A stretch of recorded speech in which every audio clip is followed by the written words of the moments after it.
Hello, all my little indigos, Indigo Soul Revelations. We're just going to do a reading for the collective. I hope everyone is doing well. Really enjoyed the spring equinox. Has survived the full moon and the eclipse and Mercury retrograde and Venus retrograde and all the things. It's been a doozy. Yes, crossing bridges. It's time for healing, connecting, mending, and releasing. Amen to that. So it's a time to really cross over into your next phase of life. Time to heal, connect, mend, and release, right? Beautiful card here. Bottom of the deck, embracing enthusiasm.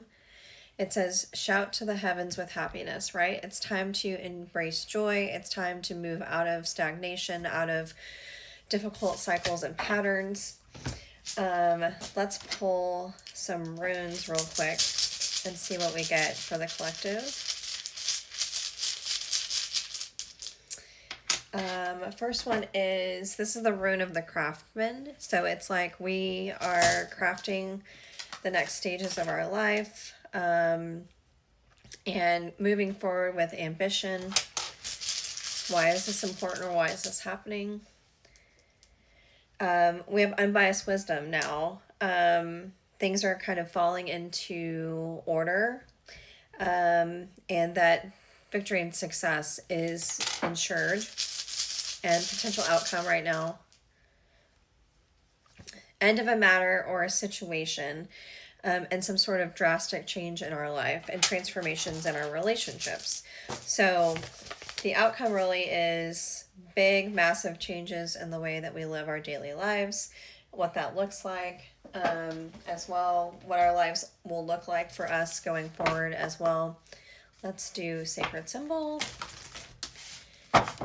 Happy Aries season. Happy spring. I just saw the jealousy card, so there's going to be some people that are not going to like that you're moving forward. Main card is affluence, talking all about having abundance in our everyday life. And it's not always about like monetary abundance. It's about feeling fulfilled and abundant within ourselves, within our life, staying grounded while that happens. Clarify this affluence, please, Spirit. I keep seeing that jealousy card. There it is, bottom. Spiritual cleansing, right? We're actually getting rid. This is at the bottom. This is like an underlying theme of what's happening here. And we're cleansing that energy from our lives, moving across the bridge, right? Clarify affluence, please.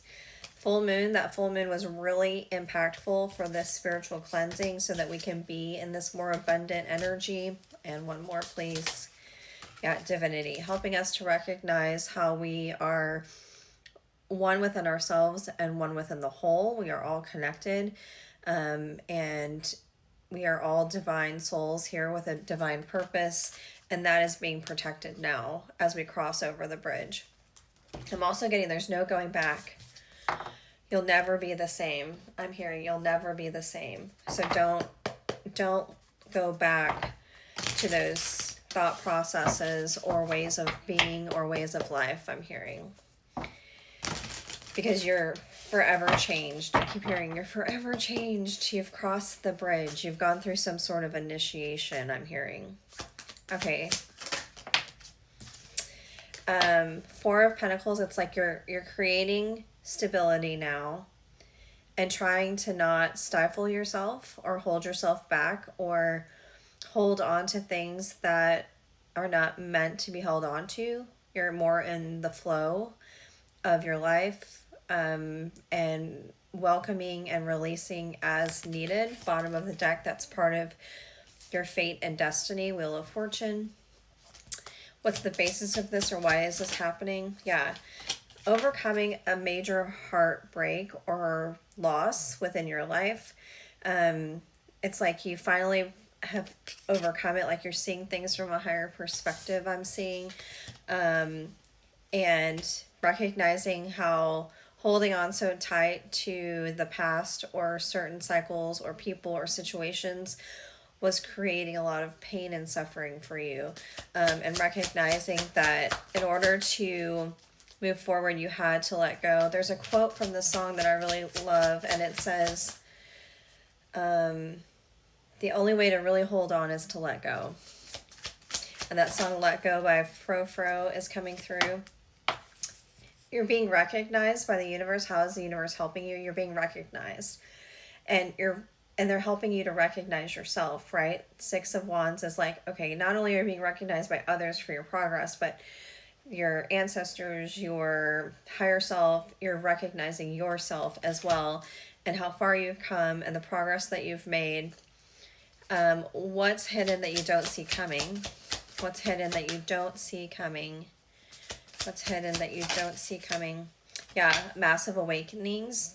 Really reconciling the past. The Judgment card talks about how we recognize how we played a part in the situations we were a part of that were really heartbreaking, and how can we change, because that's really all we can control, is how we react, how we become whole within ourselves, so that when we are in difficult situations, we act upon our best and highest self, not only for us but for others. Main advice for the collective. Main advice, yeah, balance things out again. Justice card. And recognize that the scale is kind of swinging back into balance. I think it was tilted one way or another, a little too far, and it's like we had to have this full moon eclipse to kind of re-level set, like, where are we supposed to be, what's going on, how are we contributing to all of this. Six of Pentacles also talks about balance, like having interactions that are really reciprocal and collaborative, and potential outcome. If we do this, potential outcome for the collective right now, potential outcome for the collective. Thank you. Moving forward, actually, a lot of balance cards here. So I'm getting a lot of Aquarian energy, like the Temperance card, but this is the Chariot card. This is all about moving forward in a very steady, balanced manner, integrating your light and dark selves, your shadow self, and having better boundaries. I'm getting as well Seven of Wands, to recognize your personal worth and divinity so that you can have emotional fulfillment. Ten of Cups. What is that to you? You're being asked, like, what is your ultimate emotional fulfillment in this lifetime? Because now what has ended is not going to return. Ten of Swords is like, there's been a massive ending. It's not ever going to look the same again. And you're being encouraged to really move forward on this journey with the Eight of Wands to better relationships. Three of Wands, or Three of Pentacles, better collaborative interactions that are going to lead to a higher sense of commitment and love and nurturing of those relationships that you have, not only within yourself but externally as well, I'm getting.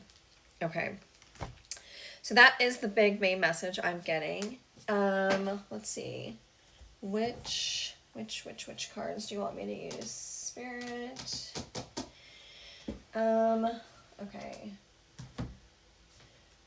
so many oracles. We'll see which one. Let's see if we get the Gaia and see what we get from Gaia to close out the reading. If you like this, please like, share, subscribe, follow, comment, let me know like what you think about all of this. Yeah. Ooh, yeah.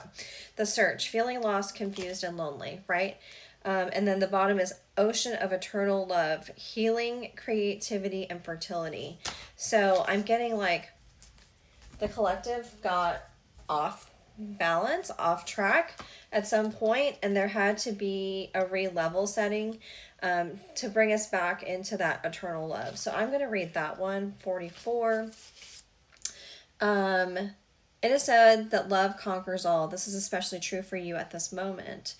Something is resolving and healing through love. What was previously barren now becomes fertile. A seed is planted and you are the co-creator. The conditions are favorable. The timing is right. A new creative creation awaits you. The birth of something new brings joy and excitement. The forever changing seasons of eternity turn their invisible wheel and a new cycle begins. A new image is born. Let it be so.